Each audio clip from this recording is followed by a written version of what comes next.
Everybody, welcome back to the House Committee on Government Operations and Military Affairs. We are here to pick up work on S32 and to take a look at an amendment that I asked Mr. Devlin to work up based on one of our last conversations. So Tim, welcome back. Thanks for being with us. Thank you very much for having me, Chair McCarthy. For the record, my name is Tim Devlin, Legislative Counsel.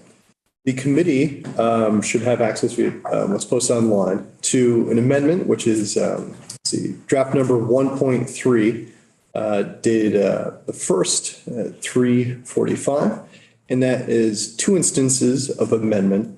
One pertaining to how the municipal ranked choice voting opt-in is maybe adopted by now only a town vote, whereas before it was by either town vote or by vote of the legislative body.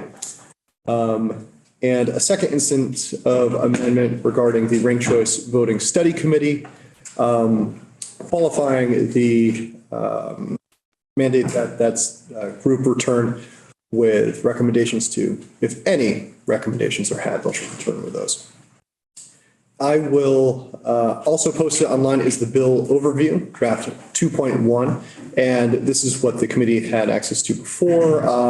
And I had provided a walkthrough with. It's an overview of the as passed by Senate Bill 32. And also posted is the unofficial as passed by language of 32 as well.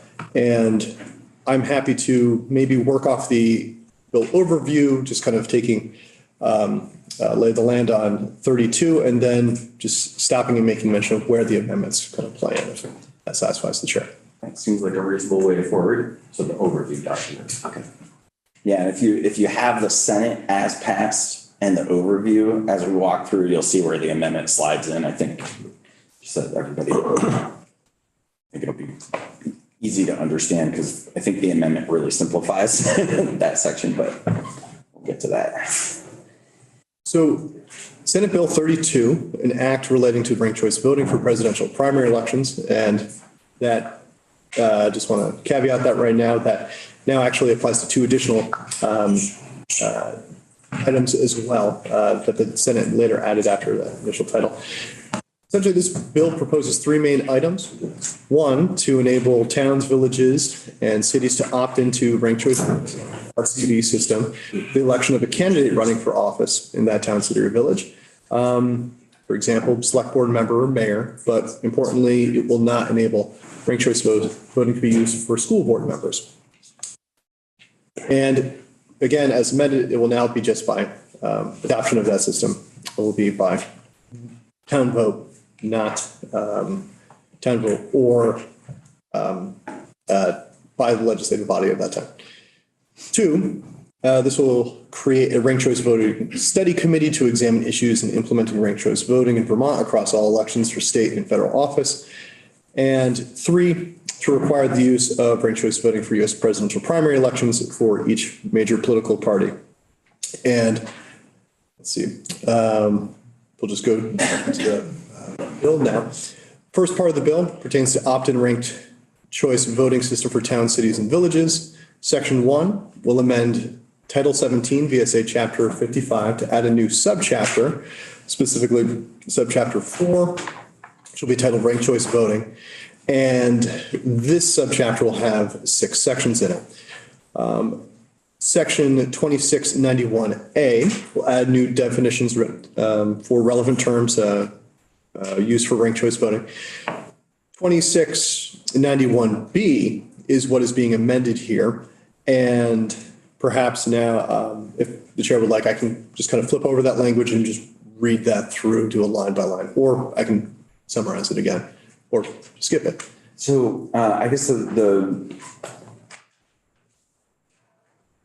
question here is about so right now, the 2691B,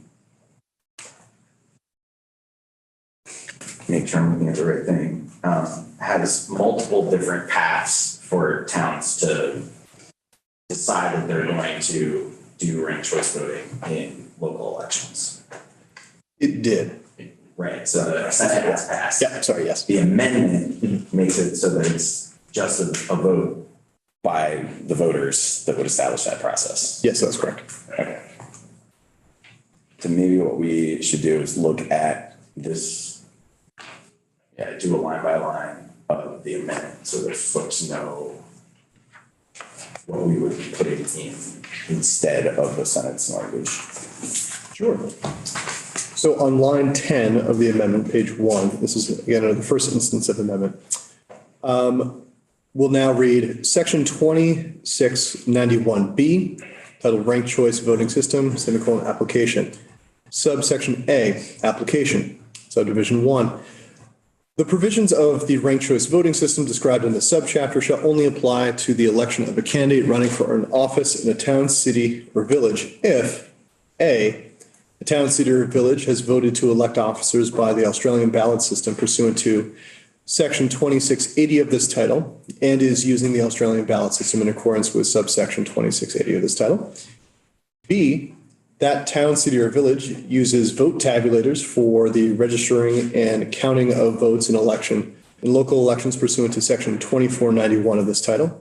And C, that town, city, or village has adopted the ranked choice voting system described in this subchapter by vote of the town, city, or village at its annual meeting or at a special meeting called for that purpose. And I would just like to pause a moment here because I forgot to mention one feature of this amendment. This will require town, cities, or villages in the opt-in, if they choose to opt in to use ranked choice voting election system, this will require that they use tabulators as well, not hand counts. Sorry, forgot to mention that earlier. And so subdivision 2 speaks to that as well. Notwithstanding subdivision 1B of the subsection, if the Secretary of State suspends the use of vote tabulators and requires a hand count vote of votes in an election pursuant to subdivision 2491D1 of this title after 60 days prior to an election, the provisions of the ranked choice voting system described in the subchapter shall still apply to the election of a candidate running for an office in a town, city, or village who otherwise meets the requirements of subdivision 1A and 1C of this subsection.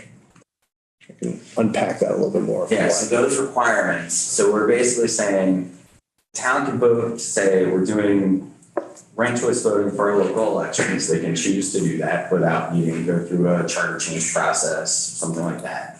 But they have to meet these two requirements. So requirement A is that they have to have adopted Australian ballot for their elections. And requirement B is that they have to use vote tabulators. Now, a question that I know will come up and that I have about the just mechanics of the timing and how the statute works is, let's say a town says, we're planning on getting tabulators, we don't have them now. They adopt a policy, the voters approve ranked choice voting. Would they be able to, I guess with this language in B that says, pursuant to section 2491, do they have to already have tabulators in use in order to have them vote and to adopt ranked choice voting? Or could they adopt the policy and then get the tabulators before they actually do an election with ranked choice voting? I just want to get the order of operations down. Sure. As written, a town, city, or village must be using those vote tabulators at the time in order to actually use the ranked choice voting system. If they, I think the statute's silent really, if they, actually no, there's a later provision about when this can be adopted in session law, and the bill is passed by the Senate. Let me go on to that. Essentially allowing towns, villages, and cities to adopt things before they have everything kind of in place. And then once they do actually have those, they can actually have an election there. But if the tabulators aren't being used and as dictated by the rest of tabulator specific statutes throughout section or title 17, they're actually being used, then they can't use the ranked choice voting at that moment. Okay, so it's really about you need to have voted to have Australian ballot voting and using tabulators at the time of the election that's going to be done using ranked choice voting. And that covers the concerns that we talked about in our last conversation on this, which seems like a long time ago, but this is just last week. And just would like to point out for the committee's knowledge that Section 2 has the language regarding first permissible election using ranked choice voting system, wherein it's stated a town, city, or village may nevertheless adopt pursuant to this other statute right here we were talking about, a ranked choice voting system in advance of the 2024 annual meeting system. So if that provides additional context to my comment. So they could do their public vote, say in November of 2023, but the first election they would be able to do it if they did that would be their next, say, annual meeting election in March Right. of 2024. Anybody have questions about that part of the amendment?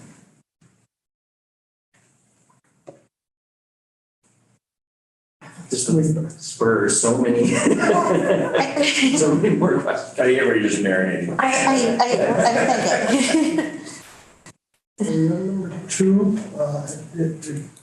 we got that far yet. So it's 2691B2, and we not talked about that yet. I haven't really explained that further, but I'm happy to now. So the Secretary of State, and under current law, is empowered in certain circumstances to suspend the use of vote tabulators. And the statutory reference there is 172491 D1. And let me just give you the exact circumstances under which that may occur. Bear with me just one moment.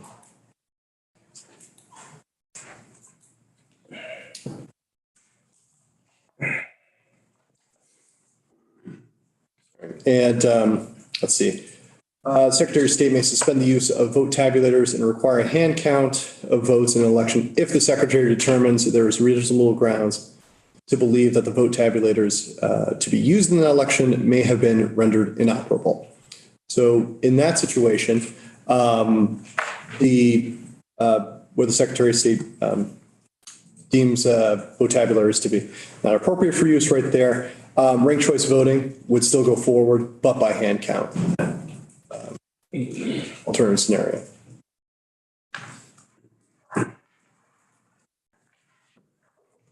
On that, Representative Hooper.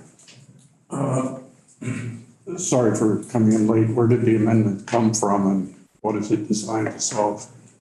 Okay, let me go back. So it's really important that folks follow the agenda and try to be here this week because we've got a lot of stuff moving. So we had conversations in this committee where committee members expressed concern about, including me, about what happens if we pass the Senate language and towns, they're hand count towns, try to do ranked choice voting.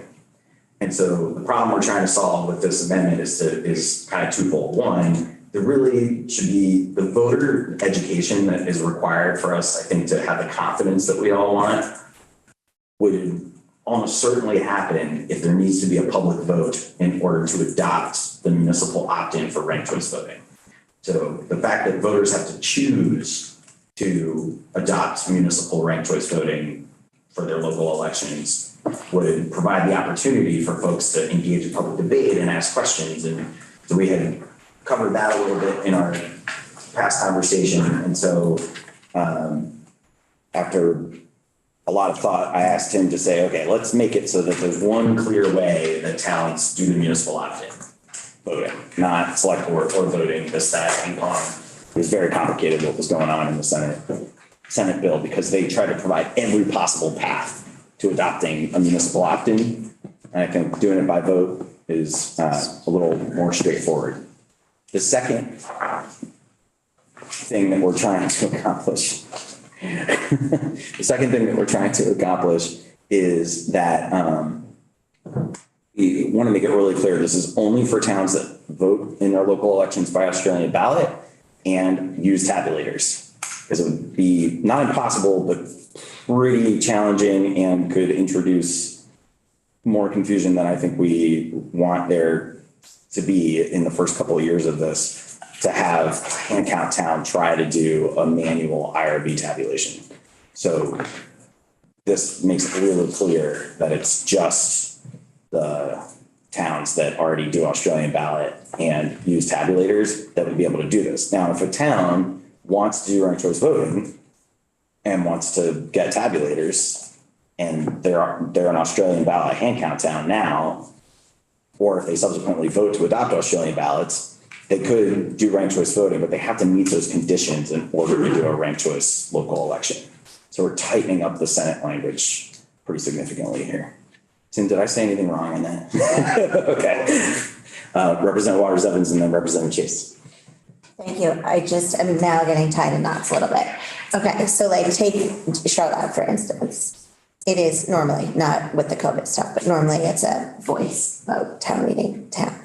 This, although for a presidential primary, like a fall election, we have tabulators, maybe some hand counts. So we've got we have a whole array of voting. Yeah. But the town of Charlotte would not need to adopt Australian ballot for town meeting. Would they? They would need to adopt it for town meeting, even though that doesn't involve the presidential primary. They would just have to be across the board Australian ballot for everything in order to participate in ranked choice voting for the presidential primary. So I think another way to ask that question or frame it is to say that none of this section applies to the presidential primary or statewide elections. This is only about local elections. This one is local elections. Yes. Just the piece of the amendments covering. Okay, so then sorry, I got confused for a second. So that, because I was looking at the top and it said, it was just the name of the bill. All right, so then my next question would be, there's like a time period well in advance where towns would have to plan to vote at one town meeting to switch to Australian ballot. And then the next year by Australian ballot vote to opt in for ranked choice voting. Like they would have to plan a couple years in advance, correct? A town could adopt Australian ballot system by a special election. You don't necessarily have to do it at an annual meeting. I thought you couldn't Let me double check vote that. by Australian ballot to switch to Australian ballot. Oh, sorry, the method versus the timing, that's your question. Oh, so you could call a special vote that was like an in-person Sure. special think so. town meeting vote to vote on this one particular thing where people showed up and then yes or no.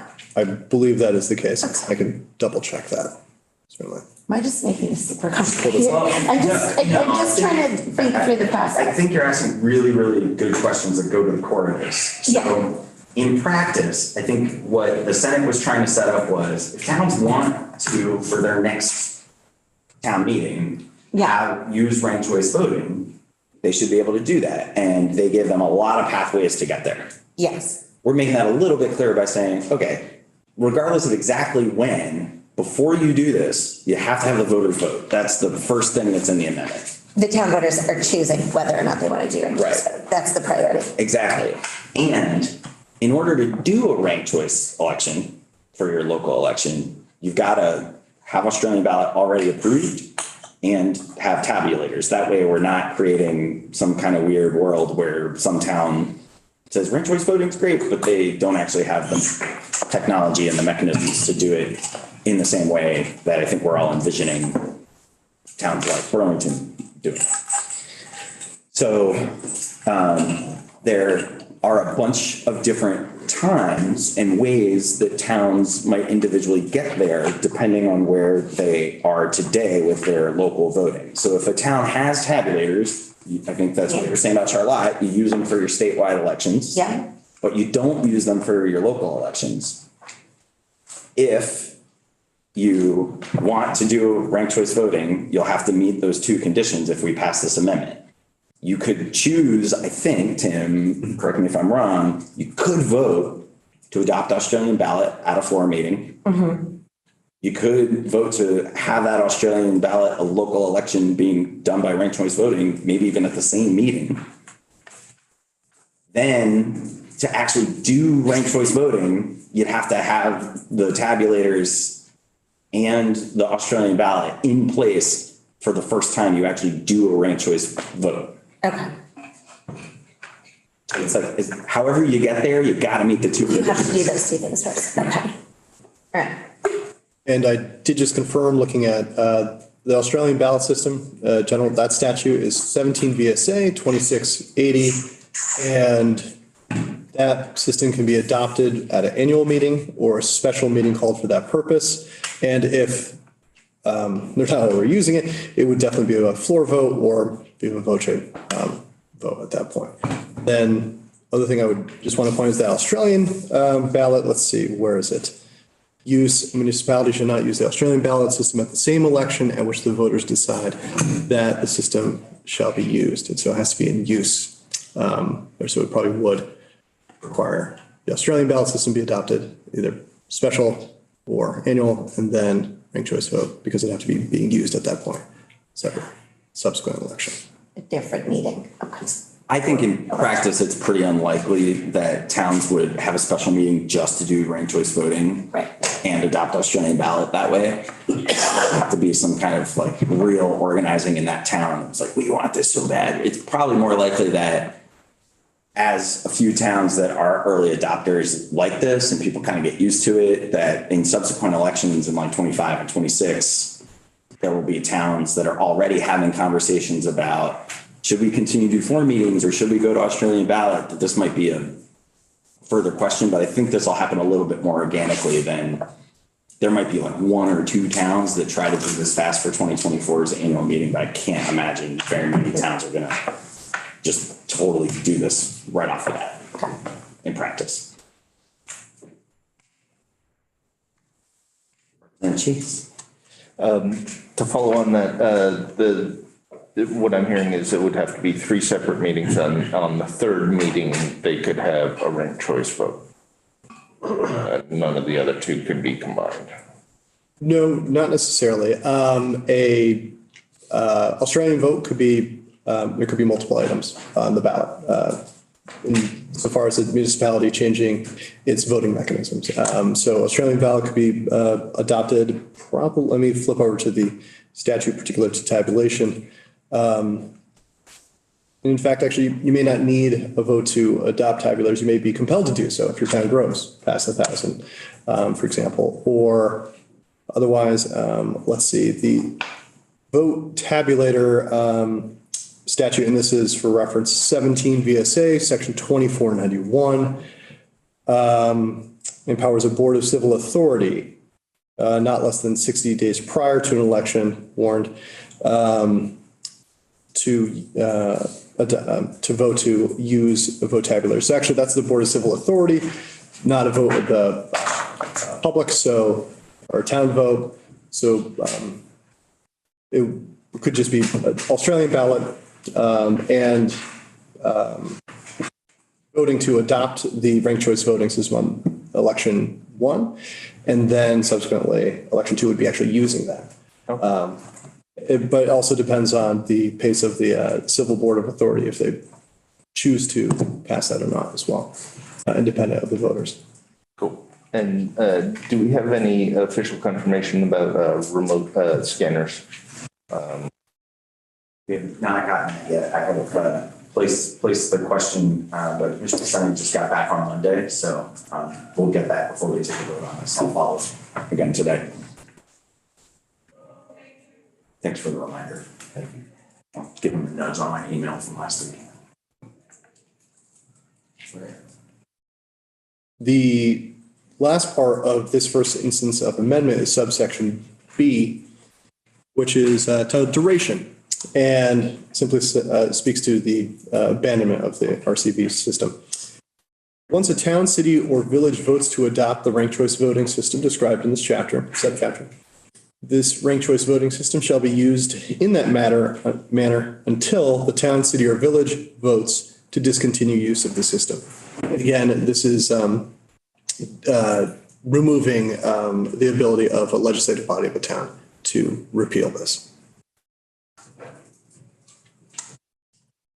So returning back to the overview then, Still in section 1 of the bill, these 6 new statutory sections that are added into Title 17 VSA Chapter 55, new subchapter 4 regarding ranked choice voting. The third new section is 2691C, which describes how ballots must be formatted. The next new section, 2691D, describes the process of RCV tabulation.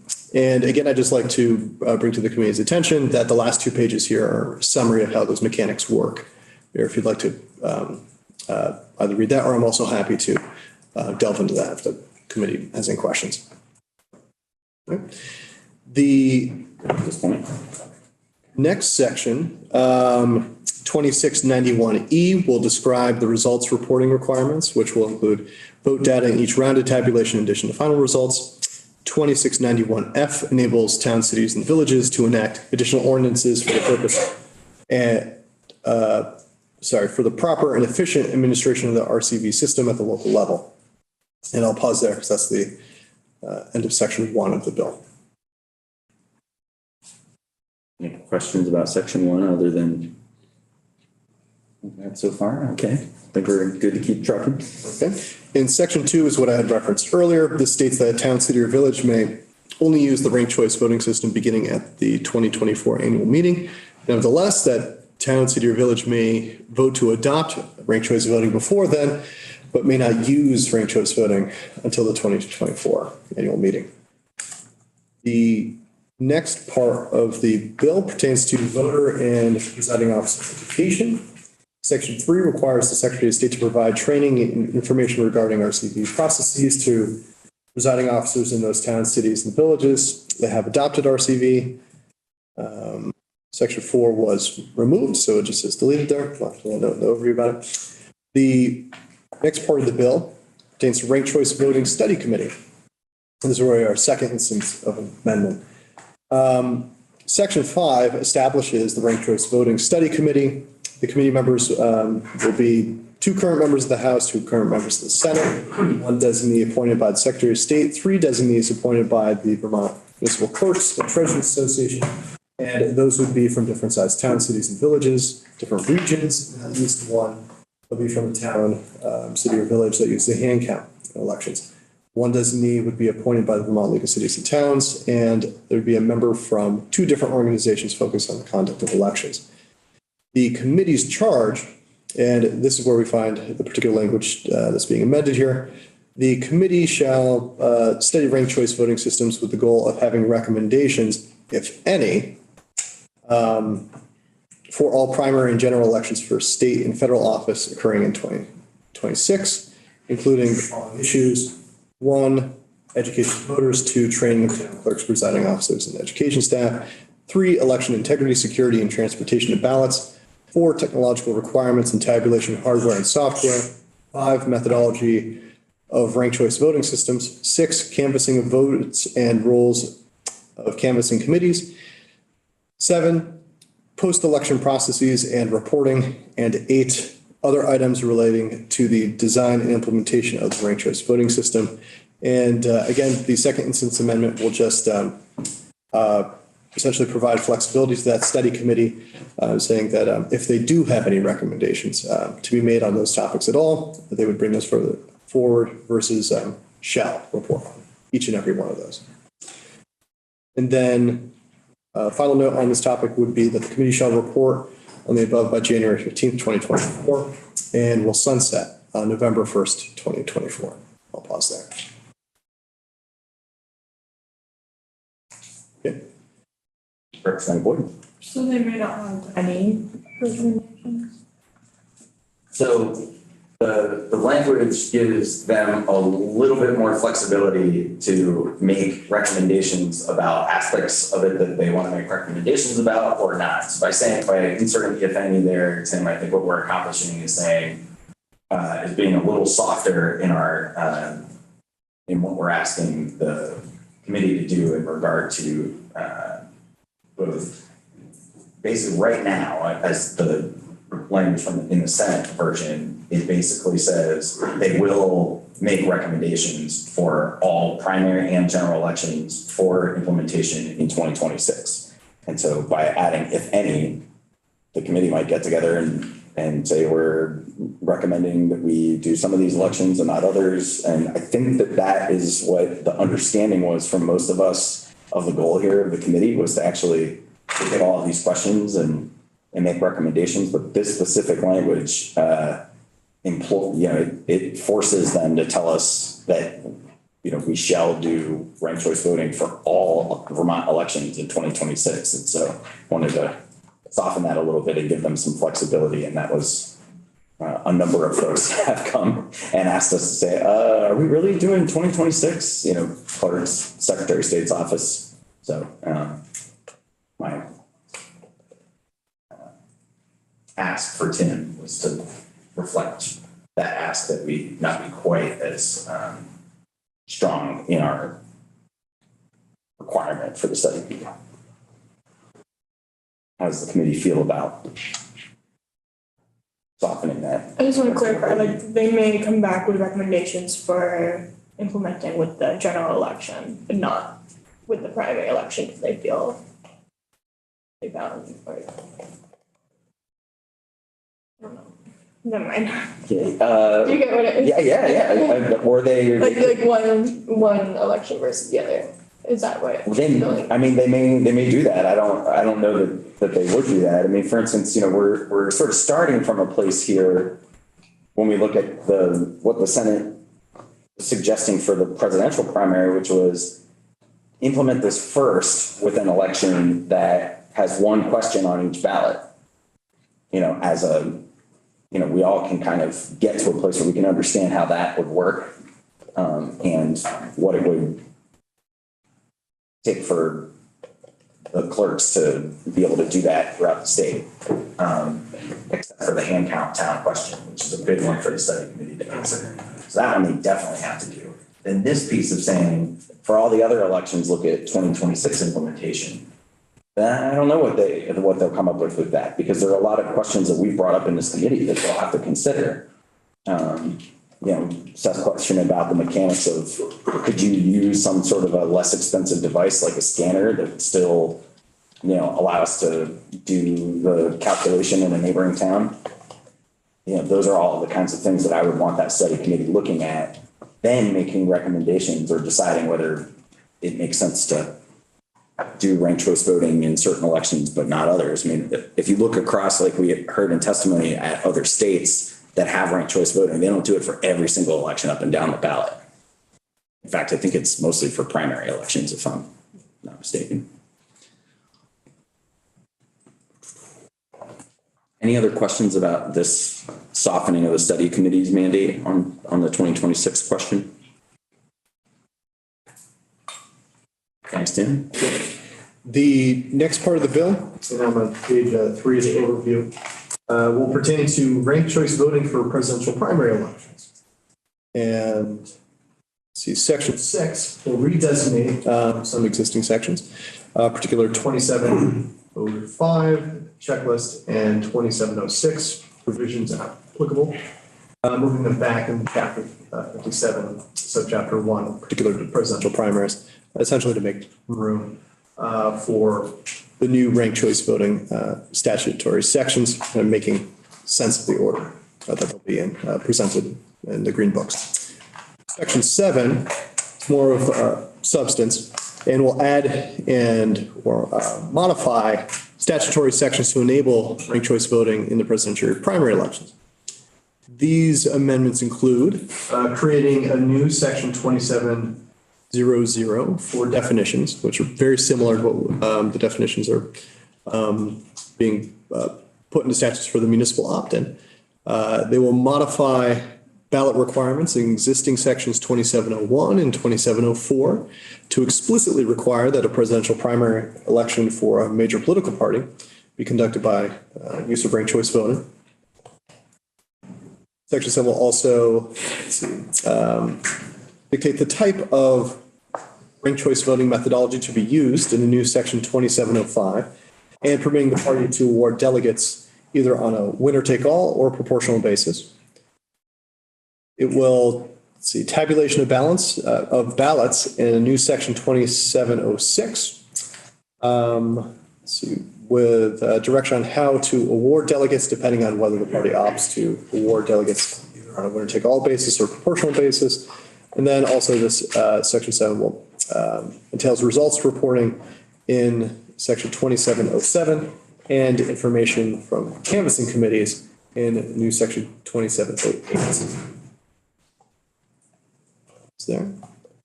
Any questions on those sections? The next section of the bill, section 8, directs the Office of Secretary of State to adopt rules to address various aspects of administration implementation of ranked choice voting for presidential primaries. Section 9 requires the Secretary of State to ensure that canvassing forms, including tally sheets, summary sheets, and returns, are all designed to accommodate ranked choice voting. Section 10 sets different effective dates for the various portions of this bill. Sections 1 through 5 will take place upon passage. These sections pertain to RCV opt-in for towns, cities, and villages, as well as the creation of the Ranked Choice Voting Study Committee. Sections 6 and 7 shall take effect on January 1st, 2027. These sections pertain to the substantive statutory law being created and amended to enable ranked choice voting for presidential primary voters.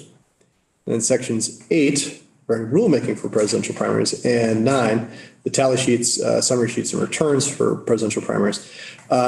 Those two sections will take effect on January 1st, 2025, so 2 years prior to the presidential primary vote by ranked choice voting becoming active, which essentially will provide the Secretary of State's additional time to prepare in advance for that implementation of the presidential primary ranked choice voting system.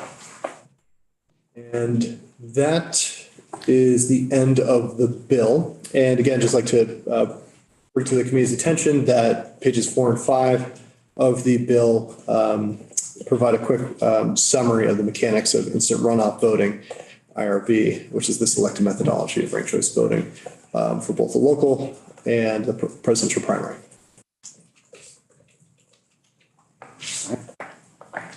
Okay, to vote on the amendment first and then bill as amended. So what I would say is that I would like to get some of our questions from Mr. Senning answered about the bill itself before we take our final vote. So I've asked him if he might be available. It looks like floor is going to be short this afternoon.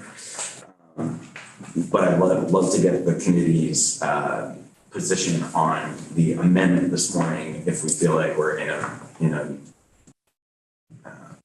place where we can decide at least whether or not the amendment should be included, and then we'll push pause and pick this back up either later today or tomorrow. I'm certainly supportive of the amendment. Are there other thoughts on the amendment? Representative Chase? I would like to hear about the scanners before I vote on the amendment, because the amendment requires the tabulators. So we absolutely can do that. So we can pick the conversation about the amendment back up. What I think about any of this moving forward fast. So the whole idea with the primaries and the study committee is to get all that information about how we do things and really thought out before we adopt policy, because we'll have to actually, this committee, the body will have to adopt new legislation in order to actually implement anything beyond the local elections piece. We'll still be more work to do because we adopt all of our election policy basically by statute. So the question about the scanners, I think, is more a question, I think, that would be about implementing a new policy that would be available in 2024 or later. So I'm less concerned about it in the context of just the local elections, because I don't think even if there are scanners available, we're not going to let a town use a new technology that isn't in place right now to implement ranked choice voting in 2024. I can't imagine the Secretary of State supporting that. just from a logistical standpoint, but we can totally hear about that before we have to take a position. But for my money, I'm okay saying if you're doing it the exact same way that Burlington does it with the tabulators and your voters sign off on it and you have approved Australian ballot for your local elections, more power to you. But you got to do it this exact, very specific way so that people have confidence and we don't end up having a clerk that's on election night, winging it, yeah. And for the more complicated things that we've talked about, we're looking years out after we've done a thorough analysis of all of the logistical challenges. And that was why the Senate, I think, wisely pushed the presidential primary piece until 2028, because there's still too many questions to work out. Okay, so it sounds like there's general support for the amendment, so we'll definitely kind of proceed with that. But before we take a position on it, try to get Mr. Senning's feedback. Anything else on this before we break for lunch? Awesome. Well, we will be back to